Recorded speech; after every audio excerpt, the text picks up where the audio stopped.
அடடா, QR கோட scan பண்ண உடனே ஒரு பைக்கே டீ கடையா மாறிடுச்சு பாருங்களேன்.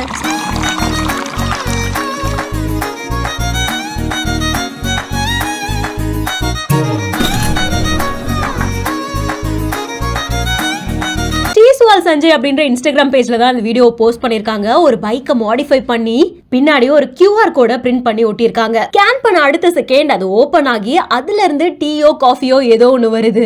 அது ஒரு கப்ல பிடிச்சு அந்த நம்பர் பிளேட்டையே டெஸ்க் மாதிரி யூஸ் பண்ணி அதுல வச்சிடுறாங்க. இந்த டீ காஃபி வெண்டிங் மிஷின்ல எல்லாம் காசு போட்ட உடனே காஃபி வரும் இல்லையா, அதே மாதிரி தான் இந்த பைக்கை மாத்தி இருக்காங்க. இந்த வீடியோல எவ்வளவு கிரியேட்டிவிட்டி இருக்கோ அதே மாதிரி இந்த வீடியோட கமெண்ட் செக்ஷன்லயும் ஏராளமான கிரியேட்டிவிட்டி அள்ளி குவிஞ்சு கிடக்கு. யோசிச்சு பாருங்க, இப்படி ஒரு பைக் நிஜமாவே இருக்கு அப்படின்னா டிராபிக்ல போகும்போது பின்னாடில இருந்து யாராவது ஸ்கேன் பண்ணி பார்த்தாங்கன்னா என்ன ஆகும்? இந்த மாதிரி எல்லாம் நிறைய சொல்லிருக்காங்க. இதை பார்க்கும்போது உங்களுக்கு என்ன தோணுச்சு அப்படின்றது நீங்களும் கமெண்ட் செக்ஷன்ல சொல்லுங்க. மேலும் இன்ட்ரெஸ்டிங்கான பல இன்ஃபர்மேஷன்ஸ்க்கும் வைரல் வீடியோஸ்க்கும் பிஹைண்ட் ஃபாலோ பண்ணிக்கோங்க.